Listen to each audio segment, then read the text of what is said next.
Welcome back to another episode of ABM Under the Hood. My name is Jack Rawlings and I'm joined again today by Josh. Hey Jack, great to be here. Good stuff. So today we're going to be talking all about objective setting in ABM and specifically thinking about things like North Star metrics, kind of overarching goals and objectives that you can focus on when you're setting up an ABM program.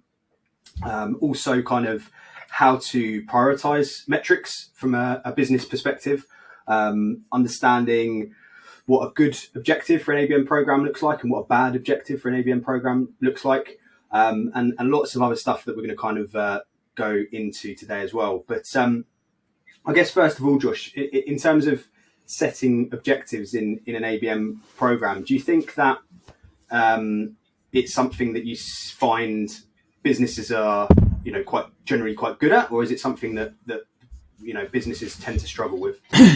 Yeah, I think it really depends on the level of maturity in the ABM program. I think a lot of businesses, particularly when we're talking about enterprise level businesses, they've been doing this for a long time, and it's very, very ingrained within the business to kind of track marketing metrics, things like MQLs and SQLs, and how do marketing report back to the leadership teams to be able to actually say, this is what we've done and this is the output. So I think in terms of reporting, we do have a very kind of well-defined and set of methods for how marketing is traditionally reported. I think the challenge with ABM is that those methods, because we're talking about sales and marketing having shared objectives, we obviously have to have a slightly different approach. So rather than thinking about MQLs and SQLs, it's thinking more about marketing qualified accounts and sales qualified accounts. So that needs a whole kind of a set of considerations when it comes to like how do we set objectives and what do we report on really. I think it ultimately depends on the level of maturity, because it depends like how far you need to get to be able to translate what you're currently doing to something that's relevant for an ABM program.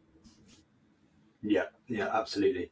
So I guess in terms of North Star metrics, then. So I mean, first of all, how would you define a North Star metric from an ABM perspective? What are we kind of talking about when we say that term? Yeah, I think for me, really, a North Star metric is ultimately what is the outcome that you most desire from your ABM program, and that comes from thinking about where you are when you start the ABM program and who you're targeting and what you want to achieve with them. I mean, at the agency we use a reporting methodology called the 3Rs, which has been around for a very long time, originally coined by Bev Burgess, and we look at kind of reputation, relationships, and revenue, and all of the metrics that sit within those. So there's multiple kind of ways of reporting on an ABM program that sit to kind of align metrics to that thinking. But when we're talking about kind of a North Star metric, it's kind of the big picture. So if you're running an existing customer ABM program, it's how many of these customers can we get to spend more money with us?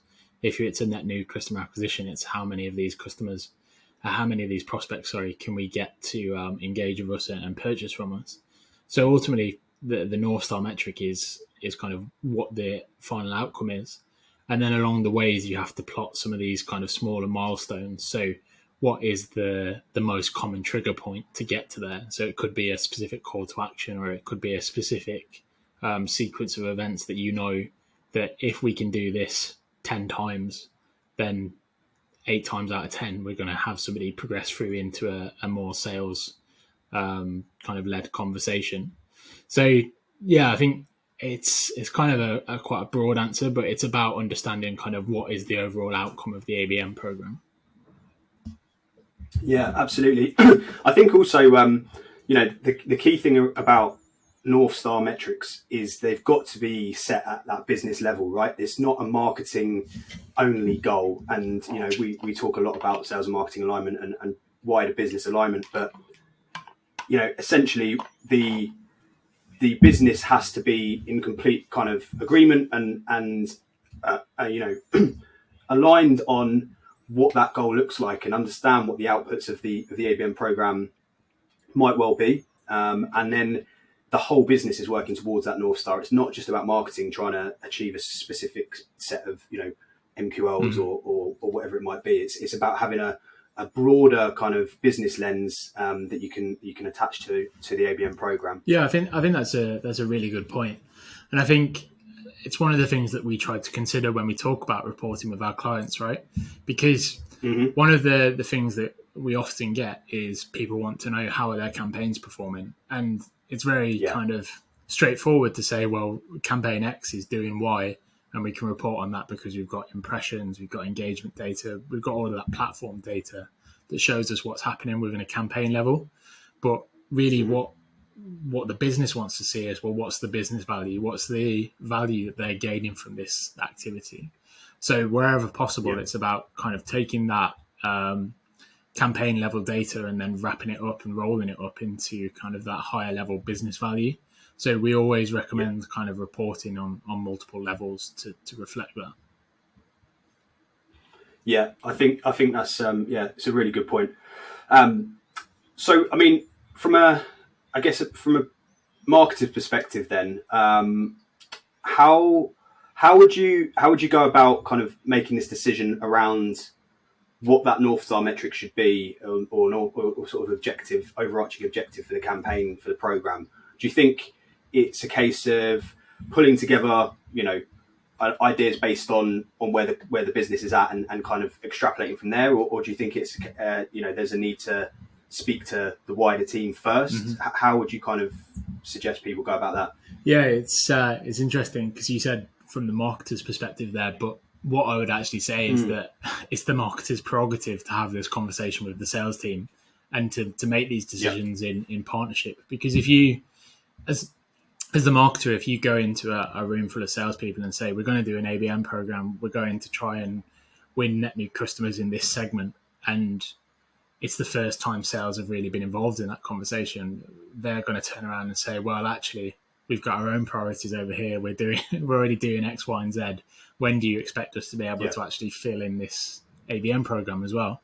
From that perspective, it's really important that from the very outset of you've decided to do ABM, it's about winning kind of trust and buy-in with your kind of sales counterpart, and actually building the ABM program from the ground up with them involved from the very beginning. So making those decisions around kind of the objectives and what that North Star metric should be very much a joint effort. So that's kind of the first place I'd start. But then it's about kind of working out where the biggest opportunities are. So looking at your existing data sets, looking at your existing pipeline, your existing kind of customer data, and seeing, well, where have we had the most success in the past? Where is there an opportunity, if there's like market trends, or if there's kind of a big kind of swing into a certain direction of travel within the market, and then making decisions using that existing data. So a lot of issues that we see are when kind of sometimes you work on an ABM program and it feels a little bit like a decision's been made to target a certain market or a certain group of accounts because it feels kind of convenient to do so, when the reality is it's probably more valuable to actually go and do the thing that's a little bit more difficult because the size of the opportunity is bigger. So it's also about kind of measuring up the available resource versus the size of the opportunity as well.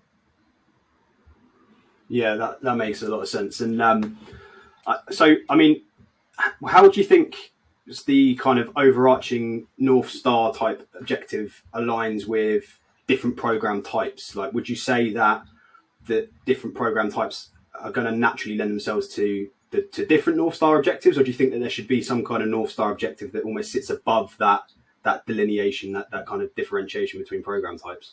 Yeah, it's a really good question. I think ultimately you have a North Star metric that sits above the account, and that North Star metric for the account is what drives the whole ABM program of what you're trying to achieve. But underneath that, I can certainly see a way in which you would then break that metric down to be reflective of the market, the account, the stakeholders, and you can actually break that down across each of the ABM types. So for a one-to-many program, the North Star metric may be we need to generate meetings with 60% of these accounts that are in market. at the account level, it may be we've got a cluster of 15 accounts and we need to increase our footprint within these accounts by 50%. And likewise, at the stakeholder level, it may just be kind of securing a meeting with a particularly elusive stakeholder or a type of stakeholder that you've not always been able to build bridges with. So I think to answer the question, yes, you have a North Star metric that sits above the account, but you can then break it down into those different types of metrics that match the type of ABM program. Yeah, I think that's a good point. You almost want to have something that really encapsulates all of that kind of ABM lens and work that you're doing, but at the same time, there needs to be a kind of clear picture of the value of what each activity or each program type is also kind of bringing to the table, right? Mm-hmm. And I think with a one-to-many program, for example, you're not going to be looking for your overarching goal isn't necessarily going to be generating revenue within 6 months or something like that. Whereas with a one-to-one program where you've already got existing relationships with a business, you've already got a conversation started, maybe even you've got an opportunity in the pipeline, the overarching goal potentially there should be to get them from that point to revenue and to a deal closed. So it will change depending on where the accounts are at in that journey and in how you're targeting them. Yeah, exactly. And you make a really good point there about kind of timelines for your objectives as well. One of the biggest mistakes that I see on a regular basis is businesses that have decided, right, we're going to do an ABM program. And then 6 months later, they're asking their leadership teams are asking kind of where's the results of the ABM program. But the reality is they've got a sales cycle length of 9 months to a year. So how can you kind of go from starting at scratch to winning deals within 6 months of an ABM program? You'd have to be pretty fortunate or just be in kind of the right set of circumstances to be doing that, because it certainly wouldn't be the norm. It would be an exception. So it's about being realistic with the business as well. When you're setting those objectives of, right, we've got a sales cycle of a year. We know that we need to kind of secure these certain stakeholder groups, and this is our plan to do that. And over time, you'll find ways of optimizing your processes to accelerate the deal sales cycle. But ultimately, it has to be kind of measured against what's the overall length of time that a deal normally takes for us to close, and then breaking it down into what are those kind of metrics and milestones that we can put in place across the length of the ABM program to see those kind of leading indicators about if we can do X, Y, and Z, then it's likely to lead us to be able to close this deal.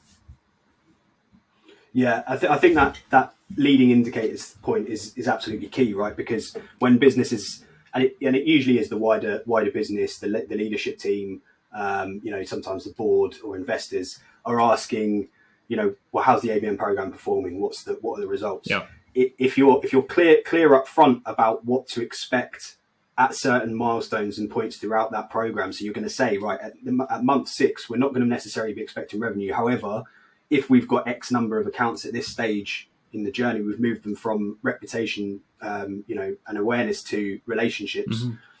That's going to indicate that from that point, it will take another 3-6 months, however long, to get us those first deals coming through and those sort of those revenue numbers starting to appear. So you can almost sort of say to them, this is the path, and if we're on this path and we're hitting these specific milestones, then we're good, we're fine, we'll be there. It just takes a bit of time, it takes a bit of patience to get there. And as long as we're hitting these things on the way, then we're on the right track. Yeah, it's about storytelling. It's one of kind of the ABM's biggest kind of responsibilities and biggest skills, if you can do it well, is about telling a story.